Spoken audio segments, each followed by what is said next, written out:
The tale begins with a lady recounting a segment of her people's past on the desert planet Arrakis. The woman is a Freeman named Chani. She says that since before she was born, the Harkonnens, who are extremely wealthy from harvesting the psychoactive drug known as melange, or spice, have dominated the world. The Harkonnens have been evading the Fremen's attempts to drive them out, but the Harkonnens have recently been commanded to depart Arrakis by Padishah Emperor Shaddam IV. Chani worries who will be in charge going forward.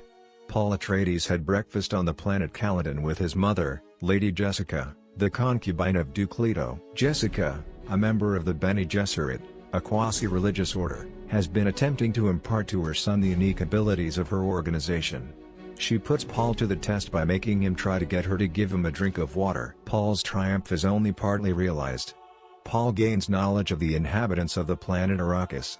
The psychotropic spice that prolongs life and perception can only be found there. Since spice enables navigators to arrange faster than light jumps and fold space-time to travel instantly from one planet to another, it is essential for interplanetary travel.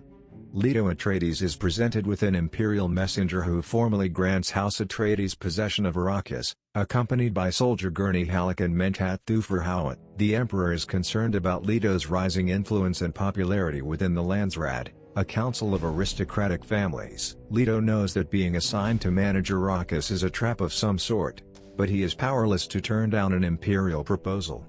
Paul requests to accompany his friend Duncan Idaho, an elite soldier, when he travels to Arrakis a few weeks in advance to survey the area. Duncan declines. Paul shares that he's been having dreams involving Arrakis and the Fremen, one of which shows Duncan dying in combat. Paul is informed by Duncan that everything important happens when we're awake, brushing this off as just a dream. Leto says he needs Paul at his side when Paul talks to his father about his desire to go to Arrakis early. He outlines the political landscape, saying that the Emperor has instigated a war between houses Atreides and Harkonnen in order to undermine them both and further his own interests. Rather, Leto plans to form a partnership with the Fremen in order to take advantage of their desert power and outsmart the Emperor. Paul shares his misgivings about his capacity to take over as leader after his father. Leto shares his own childhood worries and maintains that Paul would rise to the position of leadership, just as he did. Gurney engages Paul in a duel, demanding that the youthful Ducalaire be more brutal in combat and more cautious of the threat the Harkonnens pose. Paul starts to dream about Chani. Reverend Mother Gaius Helen Mohiam, Jessica's Bene Gesserit superior, comes to Caladan to put Paul to the test. Wellington Yue, a Suk doctor, examines Paul prior to the meeting and alerts Paul of the Bene Gesserit's agenda. Mohiam tests Paul's character by putting him through the Gom Jabbar test, which involves a painful box and a poisoned needle. Following the exam, Paul is questioned by Mohiam about his dreams and whether they ever come true. After that, Mohiam chastises Jessica for giving Duke Leto a son instead of a daughter she had been ordered to produce. She charges Jessica with believing that her son could be the fulfillment of a messianic prophecy by Bene Gesserit, known as the Kwisatz Haderach. Mohiam cautions Jessica that Paul may not fully develop his powers and that he may pass away during the upcoming trials. After Jessica affirms this notion, Paul questions his mother about Mohiam's meaning after she leaves. According to Jessica, the Bene Gesserit have been involved in a selective breeding program for hundreds of years in order to create an unmatched mind that possesses the ability to see both the past and the future. The Atreides arrive in Arrakis. The people start shouting something Paul doesn't understand as soon as they step off the ship. Paul asks his mother, who reveals that it's a local prophecy of the Messiah on Arrakis, the Lisan al-Gaib, also known as the Voice from Outerworld. Jessica mentions they believe Paul could be this person, but Paul brushes it off as just more superstition propagated by the Bene Gesserit. Jessica employs Shadout Mapes, a Fremen servant. Mapes presents Jessica a knife forged from the tooth of Shai-Hulud, the enormous sandworms that make the Arrakis desert so hazardous, because he sees Jessica and Paul as the realization of the Lisan al-Gaib. That evening, as Paul studies a holographic representation of the Muad'Dib desert mouse, a hunter-seeker drone tries to kill him. However, Paul enters the room and diverts its attention, allowing Paul to catch the drone and kill it. When Leto looks about his new territory, he finds that the Harkonnens have destroyed a large portion of the necessary infrastructure. They choose to take the matter up with Leet Kynes, an ecologist who has lived on Arrakis for years and is the imperial arbiter of the changeover. After spending several weeks living with the Fremen, Duncan Idaho returns. He informs the Duke that the Fremen, who dwell in settlements called Sietks in caves beneath the desert, are exceptional combatants. Thufir Hawat believes there are far more Fremen than previously thought, and Duncan verifies this. Leto is meeting with Stilgar, the head of one of these Sietks. Stilgar commands that the only reason the Outworlders leave the city is to mine spices. Leto declines, but he maintains that as long as the Atreides are in power, the Sietks will be unaffected and the Fremen will not be pursued. Stilgar declines Paul's invitation to stay and leaves. Duncan shows the Atreides to some of the Fremen innovations, such as the thumpers that draw in sandworms and the moisture-saving still suits. In order to look into the operations of the spice mine, Leto's party meets with Leet Kynes. Upon examining their still suits, she discovers that Paul has fitted his in a Freeman-like fashion. She states that he shall know your ways as if born to them in her home tongue. The group takes off to witness a spice mining activity. A worm is pulled to the mining machine, a sandcrawler, by the crawler's rhythmic vibrations as it gathers the spice. Duke Leto lands his small group of ornithopters nearby to rescue the miners when a flying carryall is unable to remove the mining truck. Paul receives a severe dosage of spice and starts seeing visions of himself and Chaney as he exits to lead the miners inside. Hurrying to pull him onto his father's ornithopter, Gurney stops him just as he is about to be sucked down into the sand with the crawler. The two observe as the massive, fang-filled mouth of the worm opens, engulfing the sandcrawler whole. In the planet Seleucia Secundus, the Imperial Army's planet, the Harkonnens are seen preparing to attack the Atreides. Following his examination, Dr. Yue tells Paul and his mother that although the spice is psychotropic, Paul shouldn't be harmed by it. When Duke Leto wakes up in the middle of the night, he feels uneasy. When he phones security, no one answers. After discovering Mapes dead from a stabbing, he is struck with a paralyzing dart that pierces his body shield and enters his back, leaving him defenseless.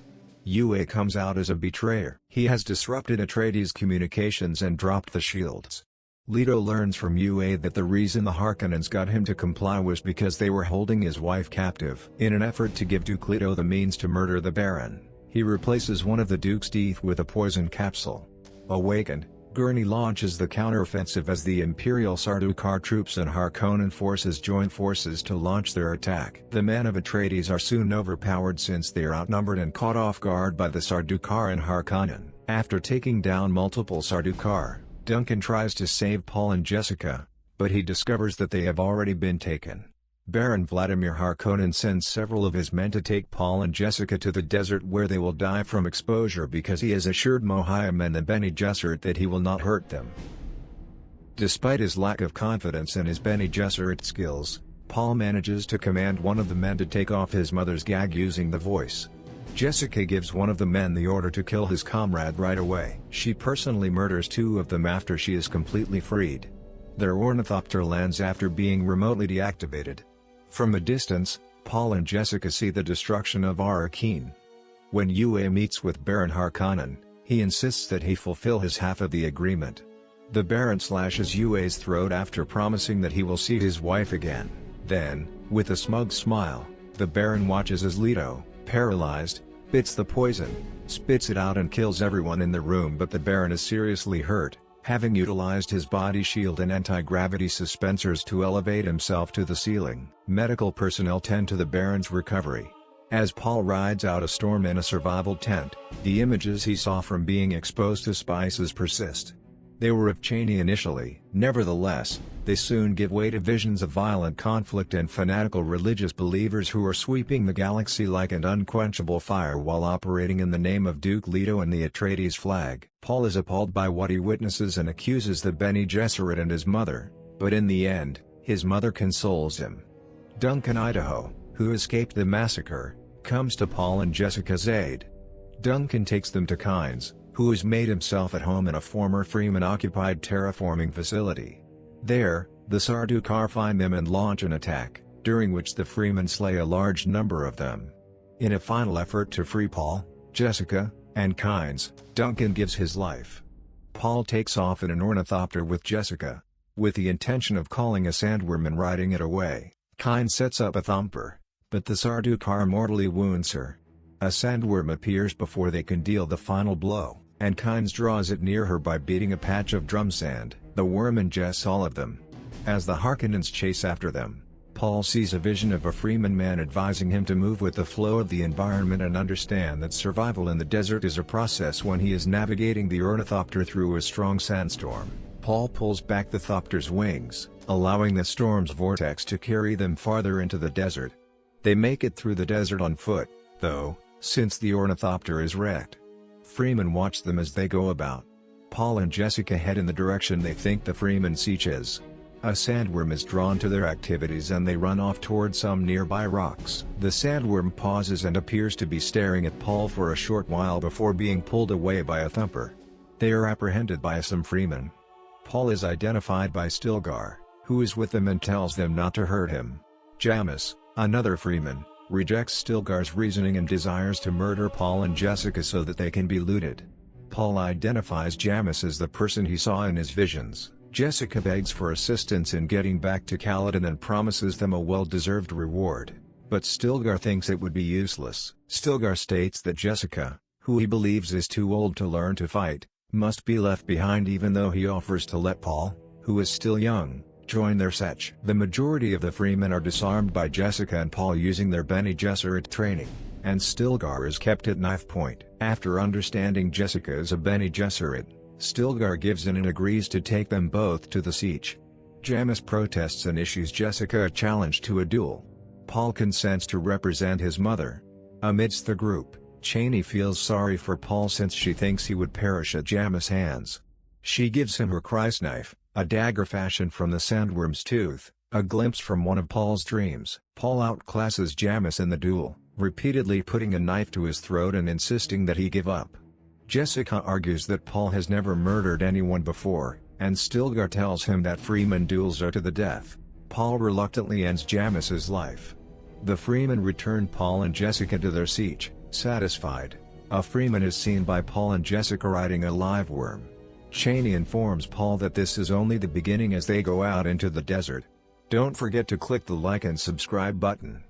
Thanks for your support. The end.